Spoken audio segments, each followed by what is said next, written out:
Hare Krishna, welcome you all in the class. आज की class में आप सभी वैष्णव का बहुत बहुत स्वागत है। जैसे हम श्रील प्रभुपाद की स्मॉल बुक पढ़ रहे हैं, वो स्मॉल बुक है ज्ञान की तलवार। ज्ञान की तलवार में जो चैप्टर है, सब धर्मों को त्याग कर मेरी शरण में आओ। मतलब मेरी नहीं, ठाकुर जी की शरण में।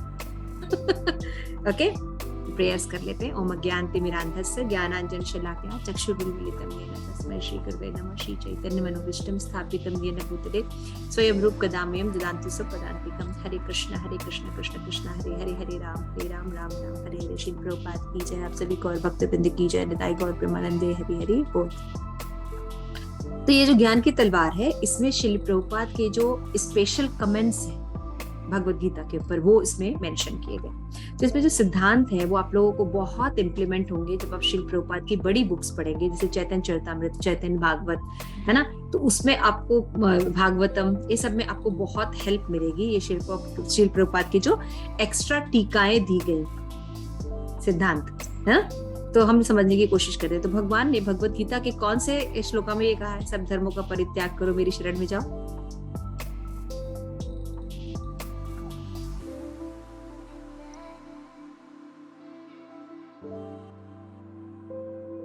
गोलोकेश्वरी, वेरी गुड, वेरी गुड। हाँ बोलो। वो भक्ति शास्त्री, भक्ति शास्त्री क्या है?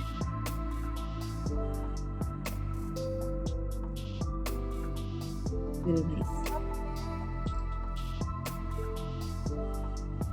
देखिए, मोबाइल है आपके पास, देखिए। ठीक है, तो अभी हम भगवत गीता का श्लोक पढ़ेंगे। इसमें भगवान ने ये बात कही है कि सभी धर्मों को त्याग करके मेरी शरण में आओ। ऐसा क्यों कहा है? ऐसा क्या ये अहंकार का सूचक है भगवान के, है ना? या भगवान ये हमें जताना चाहते हैं कि बाकी सारी चीजें जो है वो बेकार है? तो क्या है, क्या क्या ये भगवान इसमें अपने अहंकार को दिखा रहे हैं कि सब लोग बेकार है, सिर्फ आई एम द ग्रेट? ये क्या कहना चाह रहे हैं भगवान? क्यों ऐसा कह रहे हैं कि सभी धर्मों का त्याग करके मेरी शरण में आ जाओ? तो आज तो सारे गुरु यही कहते हैं। So what is different between when Krishna is saying and others are saying, and why he is saying? क्या भगवान स्वार्थी है ना? तो 18.66 हमारा श्लोक है। Yes, Yamuna Sundari is right. सर्वधर्मान परित्यज्य। तो ये श्लोका आप लोग लर्न कीजिएगा गोलोकेश्वरी, that is very important shloka, है ना। तो एक बार हमारे साथ बोल लीजिए, सर्वधर्मान परित्यज्य मामेकं शरणं व्रज, अहं त्वां सर्व पापेभ्यो मोक्षयिष्यामि मा शुच। ठीक है, इट इज वेरी इंपॉर्टेंट श्लोक 18.66। This is your homework and this should be learn. ये आपको पता ही होना चाहिए। दिस इज वेरी इंपॉर्टेंट श्लोक। तो श्री प्रभुपाद कहते हैं, श्री प्रभुपाद की जय। तथा कथित प्रगतिशील आधुनिक सभ्यता में ऐसे पापी मनुष्यों को जन्म दिया जिसके पाप अनेक जन्मों से इकट्ठे हो रखे। यदि वो कृष्ण की शरण करते हैं तो उनके भी सारे पाप सदा के लिए समूल नष्ट हो जाते हैं। भगवान भक्ति तथा कृष्ण स्मरण में धीरे धीरे मन के में अवांछित काम वासना का इच्छा नष्ट नहीं होती। जिन लोगों के हृदय में पहले अनैतिक इच्छाएं पलती थी, वे पूरी तरह शुद्ध तथा शुभ बन जाएंगे। तो मैंने आपको अभी बताया था कि भगवान जब किसी को मारते हैं या भगवान जब किसी को तारते हैं तो दोनों ही सिमिलर होते हैं, है ना, कि दोनों में जीव का कल्याण होता है। ठीक है ना, भगवान का तारना और भगवान का मारना, दोनों में जीव का कल्याण होता है, क्योंकि दोनों से एक ही गति प्राप्त होती है, वो भगवत धाम या मोक्ष, है ना। तो इन दोनों ही सिचुएशन में जीव जो है वो सुख के अवस्था में, शाश्वत सुख की अवस्था में चला जाता है। तो भगवान बोलते हैं कि आज की श्री प्रभुपाद बता रहे हैं इस श्लोक को थोड़ा अपने आज के आधुनिक हिसाब से, है ना, ताकि हम समझ सकें। तो इस श्लोक में तो भगवान ने सिंपल कहा है कि सभी धर्मों का परित्याग करके हे अर्जुन मेरी शरण में आ जाओ, एकमात्र मेरी शरण में, माम एकम शरणम व्रज। क्यों आ जाओ? कि मैं तुम्हारे जितने भी पाप है उनको नष्ट कर दूंगा और तुम डरो नहीं, मां शुचा। तो कौन गारंटी दे रहा है? भगवान कह रहे हैं। तो प्रभुपाद कहते हैं कि आज का जो आधुनिक सभ्यता है या आधुनिक सोसाइटी है, वो जो है वो डिमोनिक नेचर बिलोंग करती है ना, क्योंकि वो गॉडलेस सिविलाइजेशन, ठीक है ना, भगवान को नहीं मानते। उनका उनका गॉडलेस मेंटालिटी क्या है कि ये जगत केवल सेक्स एंजॉयमेंट के लिए मिला, इंद्रिय तृप्ति के लिए मिला है ये जगत। तो वो क्या करते हैं, वो सोचते हैं कि ये जगत जो है इसका कोई आधार नहीं है, ये अपने आप प्रकृति से बना हुआ है। तो आज साइंस यही कहती है ना, अपने आप बने हैं।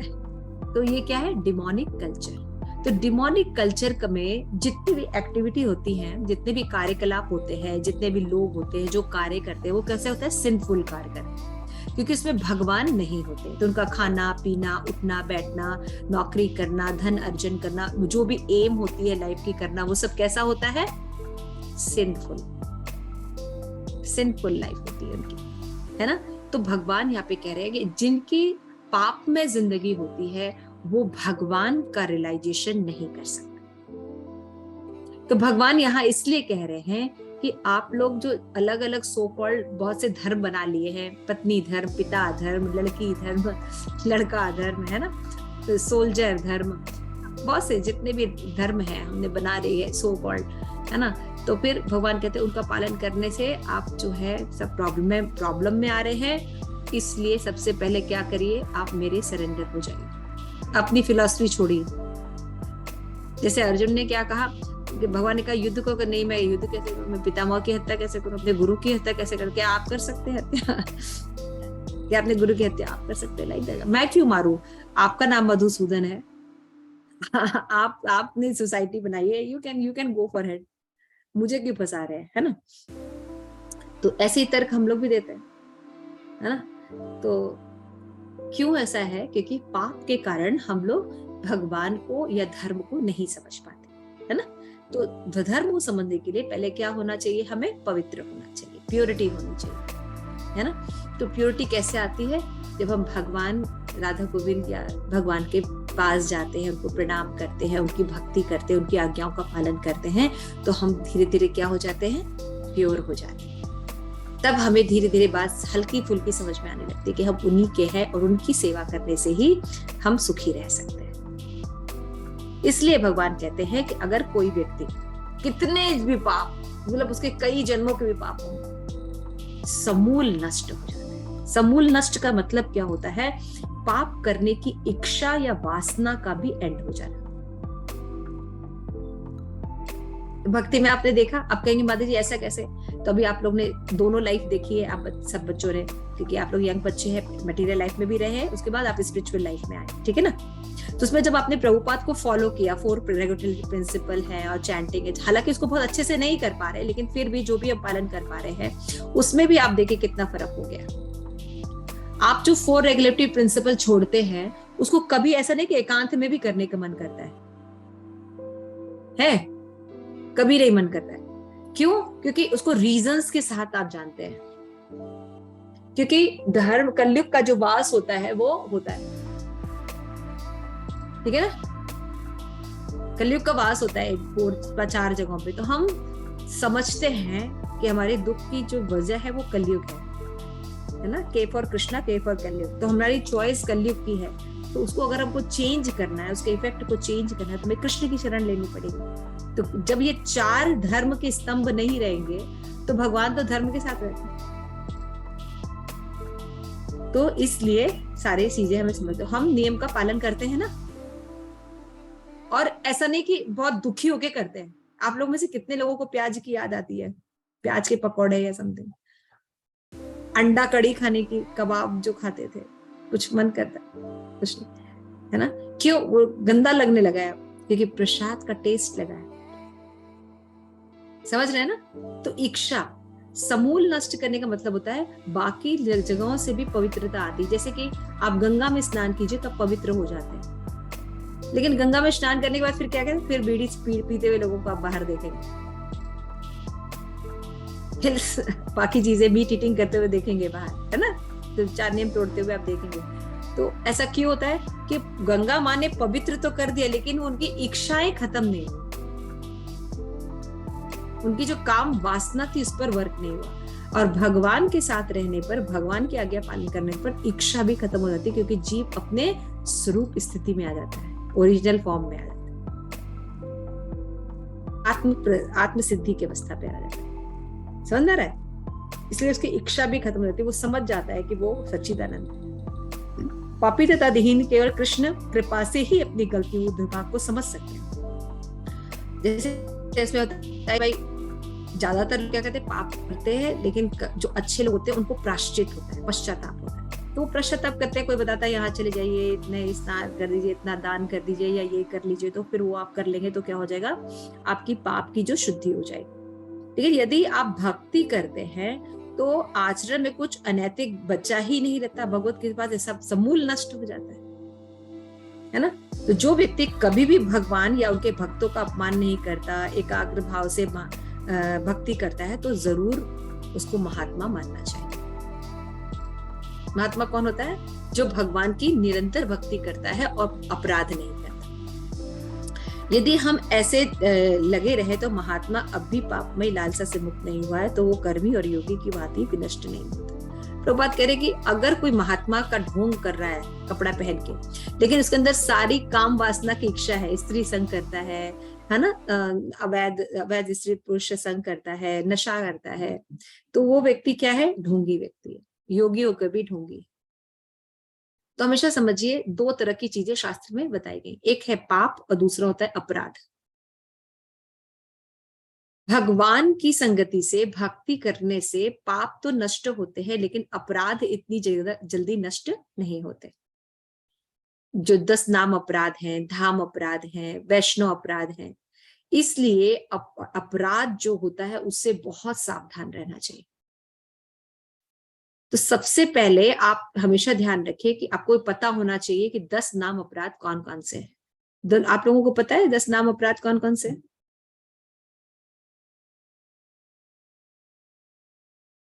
इसको भी होमवर्क में रखिए, 10 नाम अपराध लर्न करिए। ओके, वैष्णव अपराध, 6 वैष्णव अपराध होते हैं, पता है?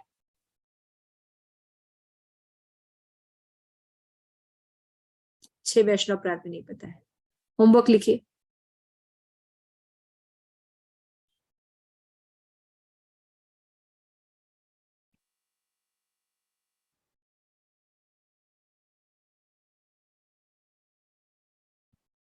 दस नाम अपराध डिटेल में हम पढ़ेंगे, ठीक है?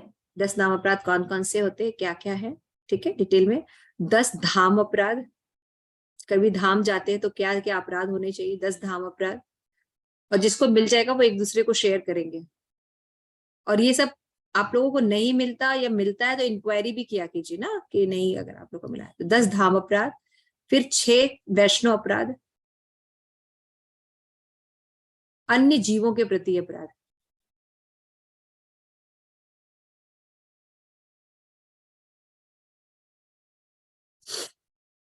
तो ये जो होते हैं ये अपराध होते हैं। अपराध बहुत भयानक होते हैं। जो व्यक्ति अपराधी होता है वो कभी भी कृष्ण प्राप्ति नहीं कर सकता। पापी का उद्धार हो जाता है, लेकिन अपराधी का नहीं, बहुत मेहनत लगती है। इसलिए हमें अपराधों से बचना चाहिए। तो बचेंगे कैसे? जब पता हो तब तो अच्छे से इसको पढ़िएगा। ये सब आप लोग का होमवर्क है, ठीक है? 10 नाम अपराध, 10 धाम अपराध, और नाम अपराध डेली रिसाइट करना है आप लोगों को, ठीक है?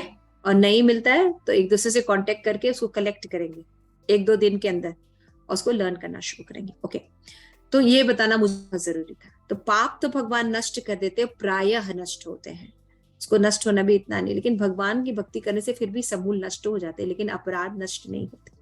इसलिए अपराध के प्रति बहुत सावधान रहना चाहिए। श्रीमद् भागवतम में अजामिल के उद्धार की कथा आती है ना। तो उसमें क्या होता है कि एक बार हृदय में कृष्ण भक्ति के प्रति अनन्य श्रद्धा प्रवेश कर जाती है तो उसका शुद्धिकरण होना शुरू हो जाता है। भले ही व्यक्ति बाहर से पाप कार्य उसके पूरी तरह नष्ट ना हुए हो, तभी भगवान भगवद गीता में कहते हैं कि कौनते प्रतिजानाति न मे भक्त प्रणश्यति। अगर मेरी भक्ति इस व्यक्ति ने शुरू की है तो इसका उद्धार जरूर होगा। टाइम लग सकता है लेकिन उसका उद्धार जरूर होगा। भगवान अपनी प्रतिज्ञा तोड़ सकते हैं, इसलिए उन्होंने अर्जुन से करवाया, क्योंकि भगवान भक्तों की बात नहीं छोड़ते। तो अर्जुन से कहा, अर्जुन तुम ये प्रतिज्ञा करो कि मेरे भक्तों का कभी नाश नहीं होता। अपनी प्रतिज्ञा को तोड़कर तुम कुरुक्षेत्र की युद्ध में भीष्म पिता की प्रतिज्ञा को निभाकर भगवान ने निसंदेह सिद्ध कर लिया कि वो अपने शरणागत भक्तों का पक्ष लेते हैं, है ना। भगवान अपना छोड़ देते हैं। उन्होंने वाव लिया था महाभारत में, मैं युद्ध नहीं करूंगा, लेकिन भीष्म पिता को मारने के लिए गए। जब अर्जुन के ऊपर बहुत ज्यादा उन्होंने बाण चलाना शुरू किया, तो है ना, तो भगवान अपना जो प्रण है कभी कभी तोड़ देते हैं, लेकिन अगर उन्होंने अर्जुन को बचाने का प्रण लिया हुआ है तो वो नहीं तोड़ते। इसलिए उन्होंने अर्जुन से कहा कि तुम ये घोषणा करो, क्योंकि तुम मेरे भक्त हो, तो मैं क्या करूंगा, मैं इसकी रक्षा करूंगा कि मेरे भक्तों का कभी नाश नहीं होता है। तो ये बात अगर किसी को अच्छे से विश्वास है तो शरणागति का लिंब है अवश्य रक्षिबे कृष्ण, भगवान निश्चित मेरी रक्षा करेंगे। इसलिए भक्तों को पूर्ण विश्वास होता है। तो फिर यहाँ पे बताते हैं प्रभुपाद कि ब्राह्मण जो होते हैं या सौंदर्य, संपत्ति, विद्या, ये सब क्या है, यही सब जो है इस गलत निष्कर्ष पर पहुंच सकता है कि केवल अजामिल जैसे ब्राह्मण से भी यदि गलत आदतें रह गई तो वे दूर हो सकती है। अजामिल जन्म से ब्राह्मण था, किंतु पूर्व जन्म में पाप कर्म के फलस्वरूप नीचे कर्म करने लगा, और लेकिन अंत समय में भगवान का स्मरण करने से, अपने बेटे का नाम नारायण रखा था, तो भगवान का स्मरण करने से क्या हुआ, उसके सारे पाप नष्ट हो गए, है ना। और फिर बाद में भक्ति करने से भगवत धाम गया। भगवत गीता में भगवान ने कहा कि माही पार्थ विपाशित ये अपयुक्त पापयोन्य स्त्री वैश्य आदिता शूद्रास्ते अपि कान यांतिम पराम गति। भगवान कहते हैं जो मेरी शरण ग्रहण कर लेता है, चाहे वो कोई भी हो, देखिए भगवान कितने समदृष्टि, कोई भी हो, निम्न योनि का हो, शूद्र हो, वैश्य हो, स्त्री हो, कोई भी हो, सबको परम धाम प्राप्ति होती है। यानी कोई भी भगवान की भक्ति करने के लिए एलिजिबल है। फिर भगवान कहते हैं कि जब अधम से अधम व्यक्ति भगवान की शरण ग्रहण करके गंतव्य पा सकता है, तो उच्च कुल ब्राह्मण का क्या कहना। भगवान की भक्ति के मार्ग पर चलने पर लोग जात पात पर भेदभाव करते हैं। एक धर्म तथा जाति को एकेश्वरवाद केवल पूर्ण पुरुषोत्तम भगवान कृष्ण के चरण शरण लेने से ही होगा, अदरवाइज नहीं हो सकता। माम एकम शरणम व्रज, मतलब एकमात्र जो भगवान है कृष्ण, जब तक हम उनकी शरण नहीं ग्रहण करेंगे तब तक हम पाप से मुक्त नहीं हो सकते। एकदम क्लियर समझ लीजिए, ये सिद्धांत है, इसको व्यवसात्मिका बुद्धि कहते हैं, भगवान कृष्ण की शरण ग्रहण करना। तो सारे शास्त्र आपको केवल यही सिखाएंगे कि भगवान कृष्ण की भक्ति करना ही जीवन का लक्ष्य है। कला से इस वर्तमान युग में माया लोक में निरंतर भयभीत करती है तथा बंधन बांधती। लोग आत्मस्वरूप भूल गए हैं, विपत्तियों से घिरे हैं आज के लोग, है ना। और आज के जो आधुनिक विचारक हैं, दार्शनिक हैं, ये चाहते तो हैं कि समाज में किसी तरह शांति आ जाए, लेकिन वो एस्टैब्लिश नहीं कर पा रहे। तो इन सब का समाधान क्या है, प्रभुपाद बताते हैं कि भगवत गीता में भगवान ने 9.34 में कहा है कि अगर 4 चीजें आप करेंगे तो समाज में बंधुत्व, एकांत, शांति एस्टैब्लिश हो जाएगी। वो क्या कार्य है, मन मना भव मद भक्तो। दिस इज वेरी इंपॉर्टेंट श्लोक है ना, 9.34, और ये 2 बार आया, ये 18 श्लोकों में भी आया, 18 चैप्टर में भी आया, 9th में भी आया। इट इज वेरी इंपॉर्टेंट, भगवान ने 2 बार कहा, मन मना भव मद भक्तो मद्याजीमाम नमस्कुरु मामे वैश्यस्य युक्तवे आत्मानम मत परायण। क्या करना है, अपना मन भगवान में लगाना है, भगवान का चिंतन करना है, भगवान का भक्त बनना है, भगवान को नमस्कार करना है, भगवान की पूजा करना है। तो लोग कहते हैं कहाँ कहा है भगवान ने, तो आप बताइए ये कहा है भगवान ने भगवत गीता में 9.34 में और 18 चैप्टर में भी, 63 में या 64 में कहा या 67 में कहा है, मनमना भव भक्तो, हाँ, सर्व धर्मान् परित्यज्य के बाद कहा है ना, कि क्या करो, अपना मन मुझ में लगा, यानी हमेशा मन से मुझे निरंतर याद करो। फिर क्या है, मनमना मत भक्तो, मेरे भक्त बनो। भगवान देखे कह रहे हैं मेरे भक्त बनो। लोग पूछते हैं ना कहाँ लिखा है भगवत गीता में, भगवान कहते हैं, कहते नहीं, कहते मुझे नमस्कार करो, यानी मंदिर जाना चाहिए, नमस्कार करना चाहिए, फिर मेरी पूजा करो। भगवान क्या है, ये संसार के लोग गीता के संदेश को व्यवहारिक जीवन में अपनाओ और अपने विचारों को भगवान के चरण कमलों में लगाओ। तन मन धन उनकी सेवा करो। यदि हम सारी शक्ति भगवान की सेवा में लगाते हैं तो शीघ्र ही आनंद का अनुभव करेंगे। तो श्री प्रभुपाद कह रहे हैं कि अभी भगवान चैतन्य महाप्रभु प्रकट हुए थे 500 साल पहले। भगवान के जाने के बाद चैतन्य महाप्रभु स्वयं आए, पूरी मानव जाति को उन्होंने क्या दिया? कृष्ण प्रेम प्रदान किया, जो कि अत्यंत ही दुर्लभ है। और उन्होंने क्या कहते हैं, इस ज्ञान को क्रमबद्ध वैज्ञानिक रीति से प्रस्तुत करके सारे विश्व में शांति की स्थापना की। कैसे? संकीर्तन यज्ञ स्टैब्लिश करके, हरे कृष्ण कृष्ण कृष्ण हरे हरे, हरे राम राम राम हरे हरे। केवल इस चैंटिंग करके, संकीर्तन यज्ञ करके जीव जो है वो शांति स्टैब्लिश कर सकता है। अपने सुखद अवैध संप्रदाय को कुरमुत्ता की तरह भोले भाले शिष्य को अवैध शिक्षा लोग आजकल प्रदान कर रहे हैं। कैसे हो गए? मशरूम की तरह उगे हुए हर एक दिन भारत में एक जो है नया साधु प्रकट हो जाता है ना, और फिर वो शिक्षाएं देता हुआ मिलता है। और वो कैसी शिक्षाएं होती? अप्रासंगिक, अधर्म के से, भगवान की शिक्षाओं से बेस्ड अप नहीं होती है। तो प्रभुपाद कहते हैं ऐसे पाखंडियों गुरु से बचना चाहिए। हमारा सामान्य अनुभव है कि निर्विशेषवादी मनोकल्पना तथा कुतर्क से चलते हुए कृष्ण को पूर्णतः भगवान मानने में हिचकते हैं। अब श्री प्रभुपाद बता रहे हैं yes, Krishna the supreme personality of God है, श्लोका में बताया गया है। भगवान ने खुद भगवद गीता में कहा है कि अगर ये करोगे तो सुखी मिलोगे, पापों से मुक्त रहोगे, है ना। फिर भगवान ने बता रहे कि कौन कौन से लोग भगवान को नहीं मानते। एक तो ढोंगी लोग, ढोंगी गुरु होते हैं, वो गलत शिक्षाएं देते हैं जिससे दिक्कत होती है। फिर बोलते हैं एक निर्विशेषवादी लोग, जो भगवान को तो बोलते हैं कि हाँ भगवान होते हैं, लेकिन वो भगवान के फॉर्म में बिलीव नहीं करते। वो भगवान को लाइट मानते हैं, समथिंग ऐसा मानते हैं, और मुक्ति को सर्वोच्च सत्य समझते हैं, है ना। तो श्रील प्रभुपाद वहां बताते हैं कि वो लोग थोड़ा हेजिटेट करते हैं जब कहते हैं कृष्णा, ये कृष्णा है, इनको प्रणाम करो है ना। तो बोलते हैं ना कि पत्थर को पूजूं तो भगवान मिले, तो मैं पहाड़ को पूजने लगूं अगर पत्थर को पूजने से भगवान मिलते हैं तो मैं पहाड़ को पूजने लगता हूँ। ऐसे कह फालतू तर्क देते हैं और भगवान के फॉर्म को बिलीव नहीं करते। तो श्री प्रभुपाद कहते हैं कि ये अपनी इन कमी को नहीं देख पाते, और यदि कृष्ण भावनामृत विज्ञान जानने वाले व्यक्ति उन्हें उनकी कमी दिखाते हैं तो वे इसे स्वीकार नहीं करते। वो दूषित चेतना में होने कारण कभी भी कृष्ण की शरण ग्रहण नहीं करते। कि भगवान जो है उनका नाम है, रूप है, गुण है, लीला है, लेकिन क्या है? असाधारण, हमारी तरह नहीं, भौतिक असाधारण है। अतः जड़ भौतिक इंद्रियद्वारा उन्हें नहीं देखा जा सकता। जैसे सूर्य केवल सूर्य के प्रकाश की सहायता से दृष्टिगोचर होता है, इसी तरह पूर्ण पुरुषोत्तम भगवान केवल समक्ष प्रस्तुत होने पर उन्हें प्रेमा भक्ति के द्वारा देखा जा सकता है। समझ में आ रहा है? किस भगवान को देखने का तरीका है प्रेम भक्ति से भगवान को देख सकते हैं। इसके लिए क्या करना पड़ेगा? हमें शुद्ध होना पड़ेगा। शुद्ध होने के लिए भगवान के पास जाना पड़ेगा, मन मना मत भक्त करना पड़ेगा, तो हम धीरे धीरे शुद्ध हो जाएंगे, तो फिर हम भगवान को देख सकते हैं। तो हमें अपनी भौतिक अवस्था में अनेक सुविधाएं प्राप्त है। सत्वगुण में एक सुविधा बुद्धि की है, सूक्ष्म तत्वों को हम देख सकते हैं, हम अंतर कर पाते हैं, ये अच्छा है, ये बुरा है।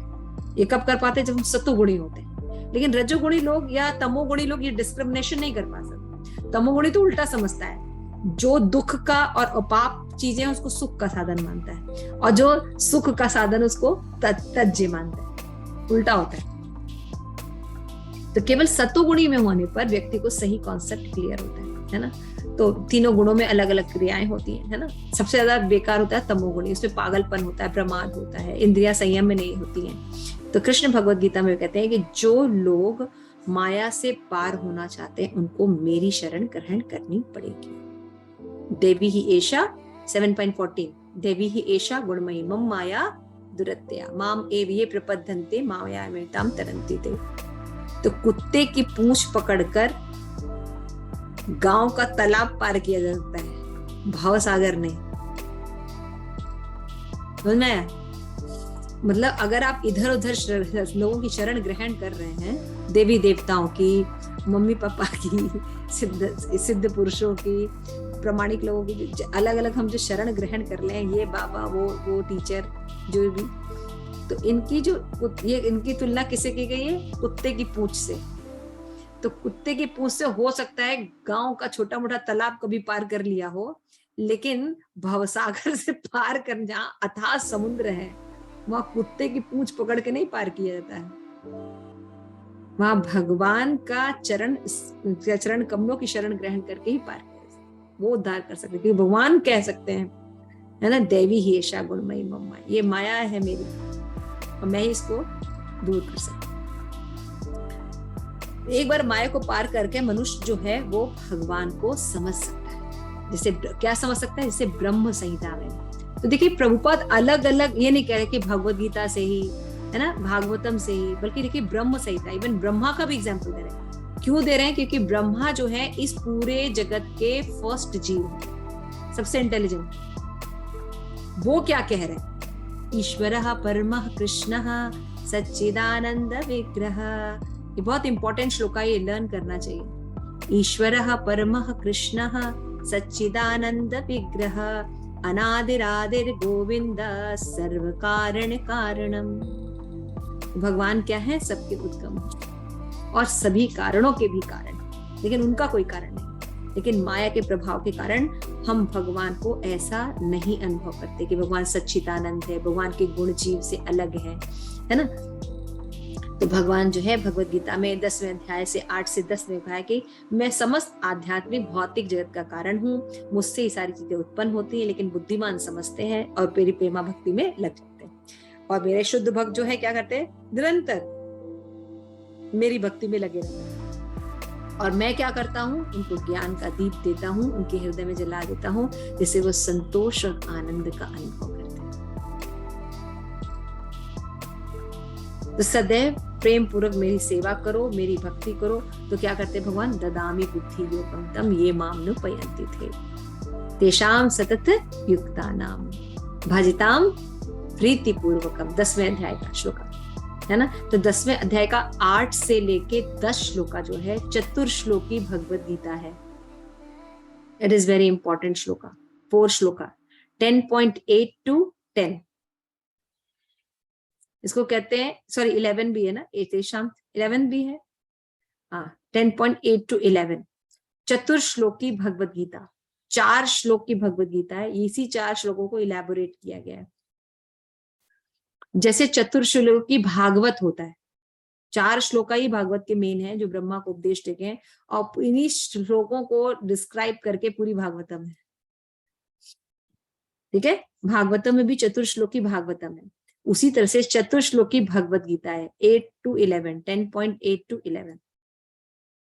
भगवान ने कहा है कि जब तेषाम सतत युक्तानाम भजताम प्रीति पूर्वकम, कि जो मेरी अगर सतत भक्ति करता है प्रीति पूर्वक, भगवान क्या देते हैं? घर, मकान, है ना, फ्लाइंग मशीन, है ऐसे करके उनको कुछ सिद्धि प्रदान कर देते हैं। ऐसा करते हैं? भगवान कहते नहीं। भगवान क्या कह रहे हैं? जो करते हैं उसको क्या कहते हैं? मैं उसको बुद्धि देता। और बुद्धि कैसे होती है? ताकि रॉकेट बना ले, कंफर्ट जोन बना दे, है ना, प्लेन बना ले, मेट्रो स्टेशन मेट्रो ट्रेन बना ले, ऐसा ये बुद्धि देते हैं भगवान। क्या बुद्धि देते हैं बोले? कैसी बुद्धि देते हैं?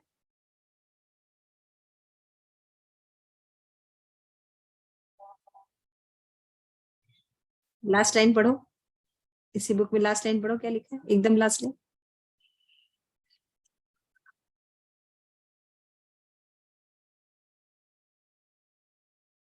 समझ गए? भगवान बुद्धि देते किस लिए?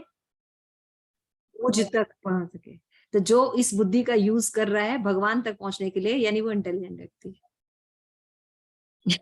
यानी आप लोग बेस्ट बेस्ट लोग हैं। आप दुनिया के सबसे बुद्धिमान लोग हैं, है ना। मामनु पयंती थे, बुद्धि का उपयोग कहाँ कर रहे हैं? भगवान को समझने के लिए। तो भगवान आज के इस श्लोका में यही चीजें बताएं। इसलिए जीव को मेरी शरण में आना चाहिए। जब तक वो मेरी शरण ग्रहण नहीं करेगा, वो शांति का अनुभव नहीं कर सकता और उसके पाप नष्ट नहीं होंगे। तो समूल नष्ट नहीं होंगे का मतलब है कि उनकी वासना नहीं खत्म होगी। बाकियों के पास वासना नहीं खत्म होगी, और भगवान के पास आने से पाप की वासना निकल जाती है, हम अपने वास्तविक स्वरूप में आ जाते हैं, और फिर हम भगवान के इंस्ट्रक्शन को फॉलो करके भगवत धाम अपने घर वापस चले जाते हैं। जहाँ पे शाश्वत आनंद है। ठीक है, तो आज के इसमें हमने यही पढ़ा सर्वधर्म। तो भगवान यहाँ पे घमंड शो नहीं कर रहे हैं, भगवान यहाँ पे बता रहे हैं इमरजेंसी, जैसे मान लीजिए कि आप कहीं जा रहे हैं और अचानक से ट्रेन का एक्सीडेंट हो जाता है और सारे लोग वहां पे पैसेंजर जो है एकदम से सबकी हालत खराब हो गई, तो वहां पे जो व्यक्ति आपके साथ था वो बोलता है मैं डॉक्टर हूँ, तो वहां पे वो ये नहीं बता रहा है, वहां पे आपको घमंड नहीं शो कर रहा है, वहां ये बोला I can help you, I am the right person, I can help you. या वो घमंड शो नहीं कर रहा है, कर रहा है क्या? तो उसी तरह जब इमरजेंसी सिचुएशन है और लोगों को समझ में नहीं आ रही, तो भगवान बता रहे हैं माम एकम शरणम, सबको छोड़ दो, मेरे पास आ जाओ, मैं क्या करूंगा, तुम्हारे पाप भी नष्ट कर दूंगा, तुम्हें अपने सुखी भी कर दूंगा, और तुम अपने धाम अपने घर भी चले जाओगे, और ये सिर्फ मैं दे सकता हूँ। तब भगवान करे सब धर्मों का त्याग कर दो, जो हमने सो कॉल्ड धर्म बना के रखे ना, मैं अच्छा माता हूँ, पिता हूँ, बहन हूँ, भाई हूँ, है ना देशवासी हूँ, सैनिक हूँ, हिंदू हूँ, मुस्लिम हूँ, सब बहुत से धर्म बना के रखे सो कॉल्ड। भगवान कहते हैं मैं गणेश का भक्त हूँ, मैं दुर्गा का भक्त हूँ, मैं काली का भक्त हूँ, मैं जीसस क्राइस्ट का भक्त हूँ। भगवान कहते हैं सारे धर्मों को त्यागो और कृष्ण की शरण कहे। क्यों? क्योंकि कोई भी व्यक्ति जीव है वो भगवान का अंश है, जब तक वो कृष्ण के अंश में नहीं जाएगा सुखी नहीं हो सकता। सिंपल सी थ्योरी, इंपॉर्टेंट लेसन है ना। तो इतना सारा इलेबोरेशन भगवान प्रभुपाद ने मतलब सब जगह नहीं दिया, इसी श्लोकों में भगवत गीता में इसमें इसे प्लस दिया है ज्ञान की तलवार में, समझाने की कोशिश की है ना। तो भगवत गीता का जो बहुत से लोग बहुत कुछ बोलते हैं, लेकिन भगवत गीता का जो सीक्रेट है, वो सीक्रेट जो है 11th का जो चैप्टर है, भगवत गीता है आपके पास, किसी के पास? भगवत गीता का 11th का सबसे लास्ट श्लोक,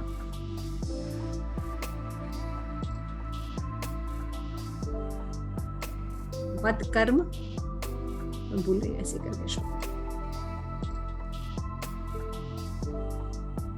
11th का सबसे लास्ट श्लोक पढ़िए, श्लोका पढ़िए। यस पढ़िए।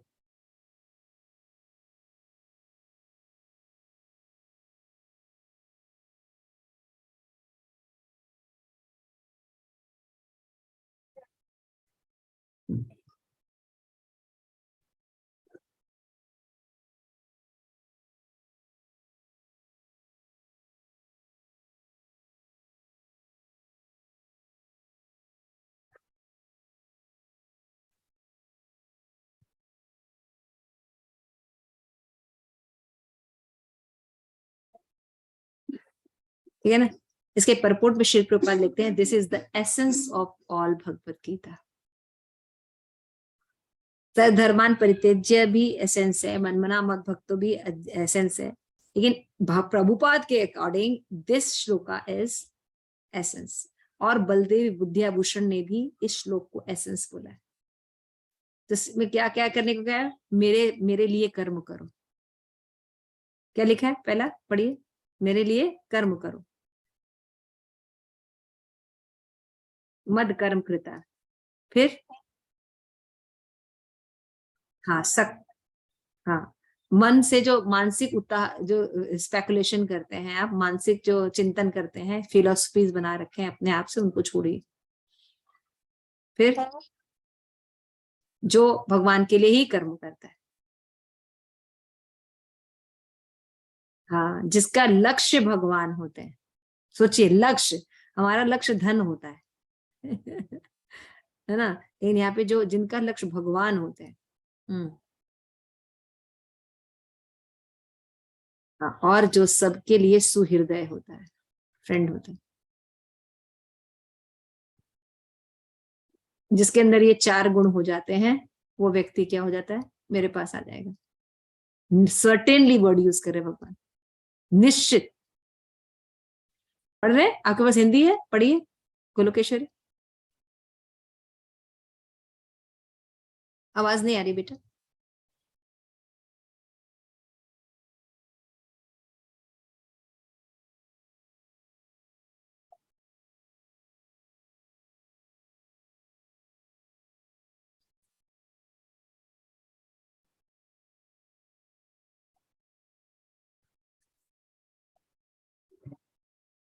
आप देख रहे हैं सभी जीवों से मैत्री भाव, ईर्ष्या नहीं, कहीं भी एक ग्रज फीलिंग नहीं होनी चाहिए ना, बोलते हैं ना हिंदी में, पता नहीं, हाँ, ईर्ष्या भाव, कंपटीशन भाव या मलाल किसी के प्रति अगर है तो हम यही रहेंगे। इसलिए ज्ञान लेना बहुत जरूरी है कि हमारे साथ कोई चीजें क्यों हो रही हैं, क्या हो रही हैं, और उससे फिर हमें माफ करना, उससे निकल जाना बहुत आसान हो जाएगा। और फिर हम क्या हो जाएंगे, हमारा एकमात्र लक्ष्य भगवान रहेंगे, भगवान की भक्ति रहेगी, तो हम निश्चित ही भगवान की तरफ आ जाएंगे। तो ये एसेंस श्लोक है, और इसी से रिलेटेड भगवान फिर बोलते हैं 18 चैप्टर में कि मेरी शरण ग्रहण करो। फिर 18 में अपन होते हैं मन मना भगवत भक्तो मत जामी मन नमस्कार, है ना। आज thank you so much. Shri Prabhupada की जय, आप सभी गौर भक्तवृंद की जय, निताई गौर प्रेमानंदे, हरि हरि बोल।